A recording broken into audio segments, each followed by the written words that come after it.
Hey everybody, welcome to Round the Twist, episode 257. It's July 20th, 2016. And really, both dogs were asleep, or laying down across the room from me, and now they're right here. As soon as I start talking. I wasn't talking to either one of you. So, how have things been? I know how things have been with you, Daisy, and with you, Phoebe. So, I was out and about this morning, so I decided to make a stop for Starbucks. I got the new, what is it, the coconut mocha macchiato, iced coconut mocha macchiato, I think, is what it's called. It's good so far. I've had a couple sips out of it. Pretty good. Not really tasting much difference between this and a regular caramel macchiato, because there's caramel in this one as well, but anyway. That's neither here nor there. I just decided to try something new as long as I was out. So, right into what's on my needles. Just like last week, I have one thing. And that one thing is the Very Merry Unbirthday birthday socks for my friend Sarah. Which really have to get my butt in gear. It's the zigzagular pattern by Susie White, which I didn't grab the other sock. It's over there. I'm not going to get up. There was enough of that up and down last week. But the first sock is done. Has been for a couple weeks. Second sock. I finished the cable on the cuff. I finished the heel flap. I'm ready to put on the heel turn and then pick up for my gusset. I've had plans to do that this morning, and then hubby texted me saying they were releasing him from work early because of census again being low. And so we met at a sculpture park that's kind of halfway between our house and work that happens to have a lot of Pokestops. Yes, we are still playing Pokemon Go. And so that blew my morning knitting plans out of the way because we spent about an hour and a half there walking with the kids around the sculpture park. It's fine. It's all good. Got out, got some exercise, forgot to wear my Fitbit. Oh well. The pattern is Zigzagular by Susie White, if I didn't say that already. I'm using Blue Moon Fiber Arts. Somewhere is the tag. There it is. Socks that rock lightweight in the colorway Matte as a March Hare. And it's coming along. I just actually need to sit down and work on it. Therein lies the crux right there. I'm knitting up the 64 stitch size on a US 1.5, which is a 2.5 millimeter needle. And yeah, so the flap's done, I'm ready to turn and then pick up the gusset, and that shouldn't take me too long to do. Then the gusset, decreasing that down seems to take forever, but it's really not that long, it just feels that way. So that's it, that's everything I have on my needles, or the only active thing that I've been working on that's on my needles, I should say. I have, however, been spinning a lot because my Tour de Fleece school this year, so I'm moving into what's on my wheel. Since Tour de Fleece is still going on, my goal this year, since I couldn't spin every day, or because of work, what have you, my goal was to spin every day I was off of work. And I've been keeping with that. Some days it's only been 5 minutes, other days I've managed to get a couple hours. So what I've been spinning, I found the tag for. It was under my desk in the basement. It is Crown Mountain Farms. They're 100% superwash merino in the We Are the Champions colorway.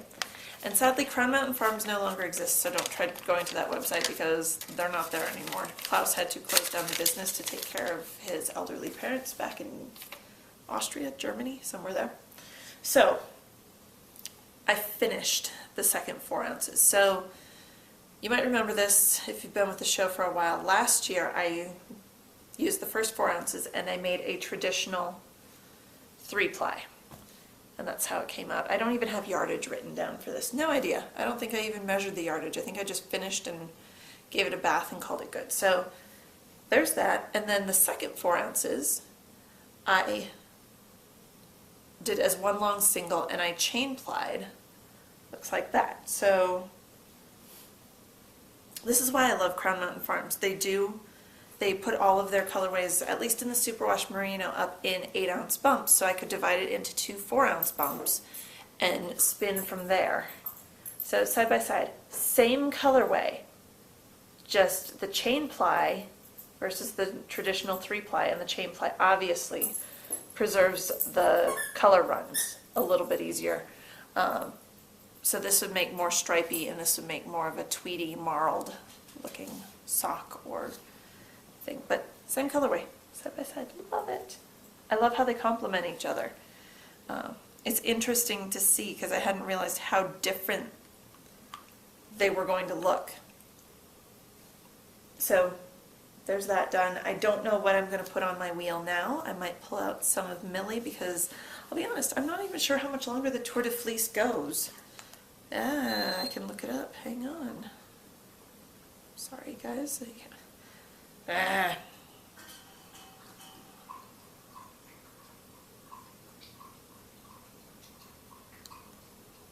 Here's 2016. Let's see what we've got here.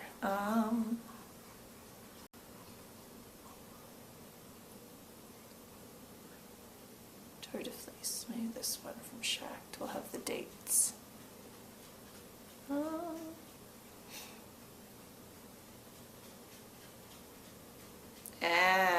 No, this is just like getting ready for it. That didn't help me at all.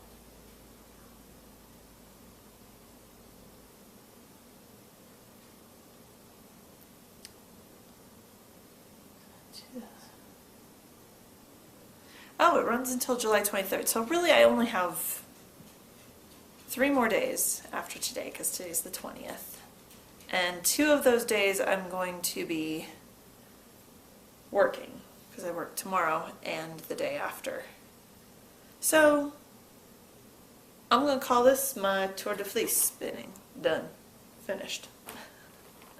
I'll pick something else out and put it on the wheel. I probably won't go at it quite as hard as I was the last few days, because I feel like other things have, like my knitting and my cross stitch, I feel like those have both kind of suffered for it.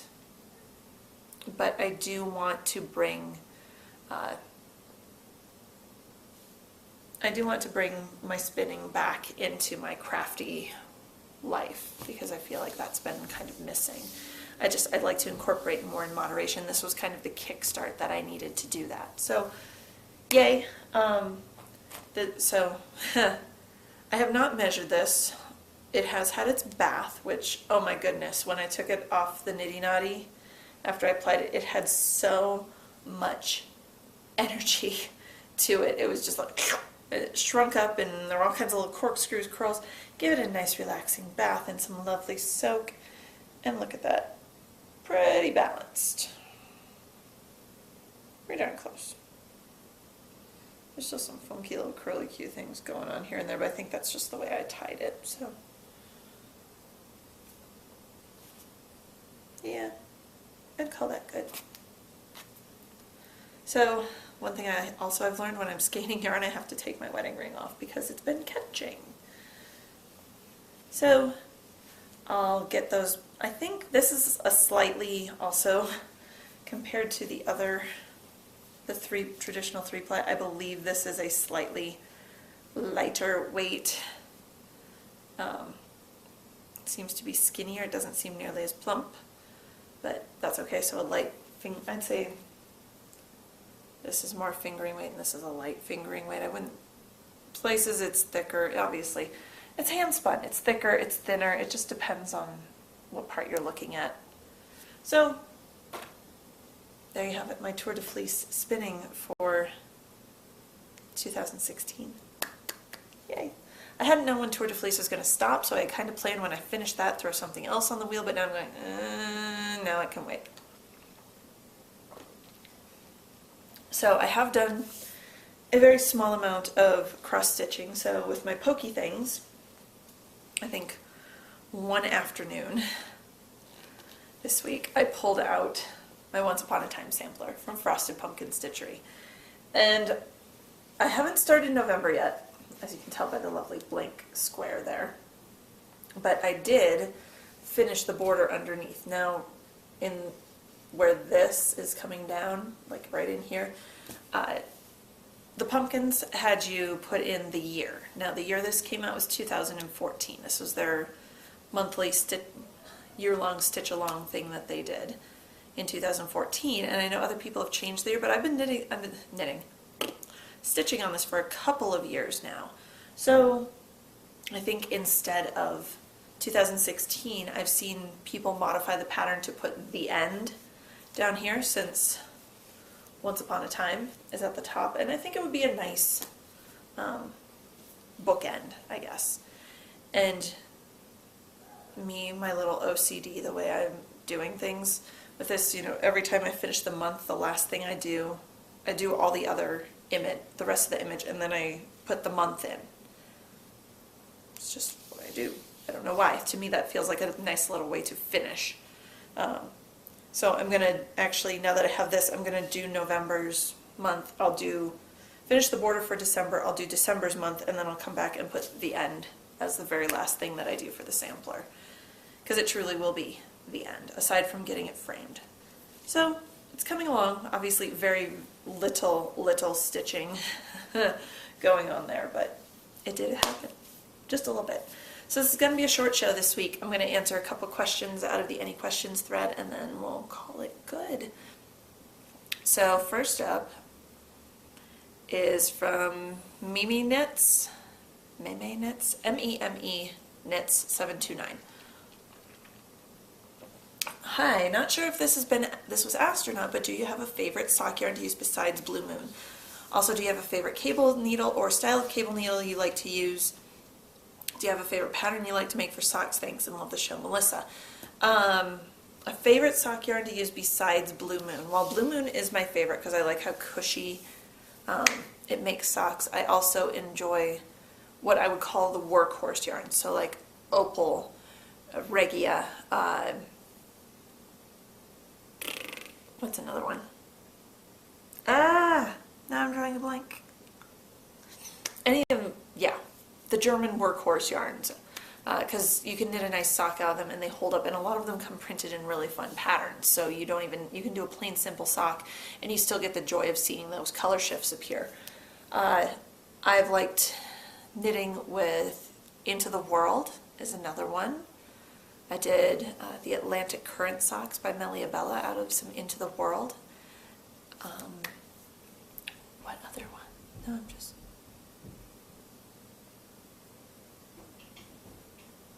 I hear small ones.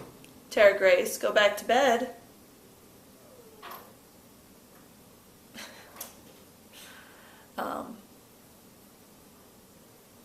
But yeah, Blue Moon's kind of my go-to because, I mean, I love the colors. I have a fairly large stash of it, so it seems to be what I go to knit. I enjoyed Volmisa, but I think it doesn't hold up. Now granted, a lot of the Volmisa that I used was the 100%, the pure, and not the twin, which has a small amount of nylon in it as well. I think it's an 80-20 blend.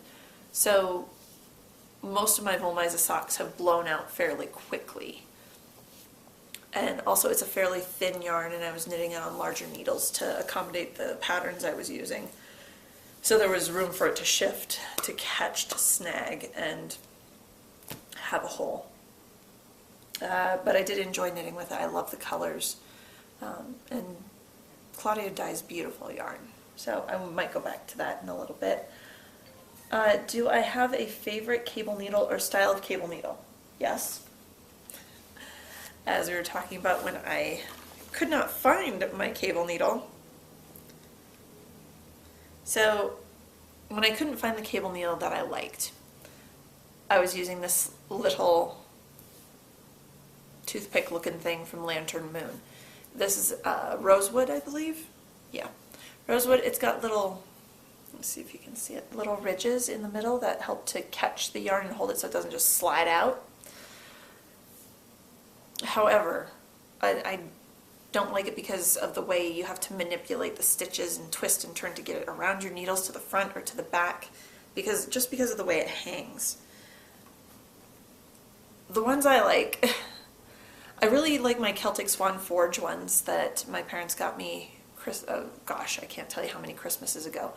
They're somewhere in my craft room. I could not find them on a moment's notice, so I did manage to find a regular old U-shaped Susan Bates. Like the ones you get at Walmart, Target if they have a craft section, Walmart mainly. Hobby Lobby should have these, Michaels. They usually come in a pack of 3 in 3 different sizes. I love this one. I don't know why, probably because I can do just about anything with this. And it comes like different gauges. So they do have, like I said, the 3 different sizes. A larger one obviously has a larger gauge, so you can use it for like a sweater versus a sock. But this one is perfect for the cables on my socks. I love using that. Let's see, what was the last one? Do I have a favorite pattern I like to make for socks? It really depends on the yarn. Obviously, I've done Hermione's Everyday Socks quite a bit over the years.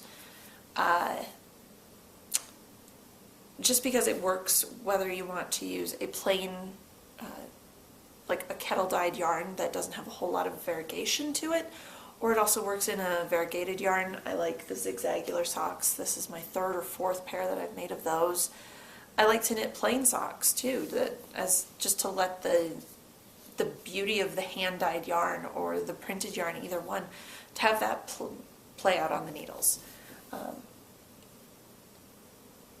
I did a lot of monkey socks by Cookie A, and I'm trying to think what else I've really liked over the years. I'm drawing a blank right now, but those were some of my favorites.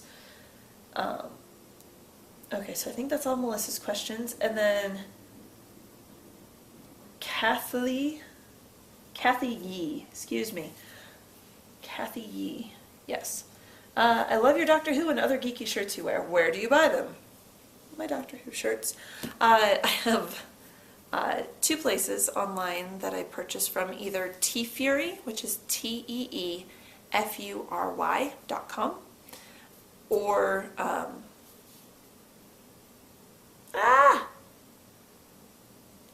now, oh my goodness, please tell me that this is not a TeeFury one. And that's a TeeFury one. Poop. I'm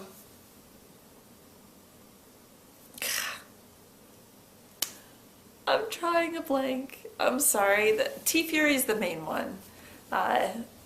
And they usually put up a daily 2 shirts. They used to just put up a daily shirt, but now it's 2 shirts every day, and which one is going to win the battle. And you have 24 hours to purchase it. You can purchase it later, but the price goes up. I'm drawing a blank on the other one, though. I had another website that I used to go to. Oh, it's another one that offers like daily deals, and they've got a kids section, adult section, a wine section, electronics, and then t-shirts. Yeah. I'm drawing a blank. I can't remember. I'm sorry.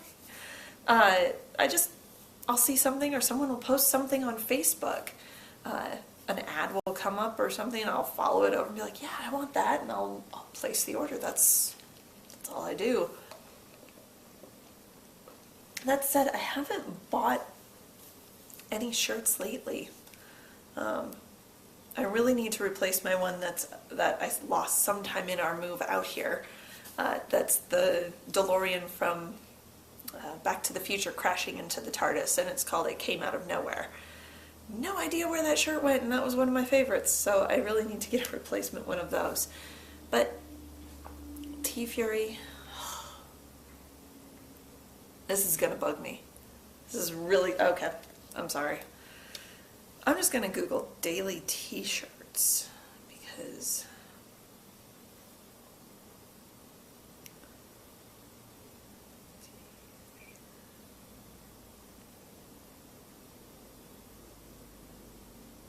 TeeFury. Ripped Apparel, R-I-P-T Apparel is another one. Woot, shirt.woot, WOOT.com is the other one that I couldn't think of. And that's another one, you can purchase them the day, like every day they post a new shirt and it's up for 24 hours at a cheaper price. You can purchase some of the older shirts. But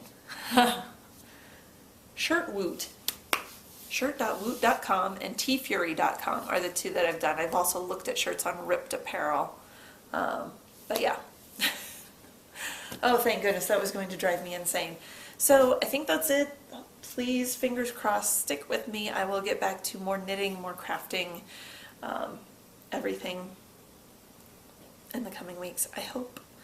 And until then, everybody, thank you for sticking with me. Happy knitting.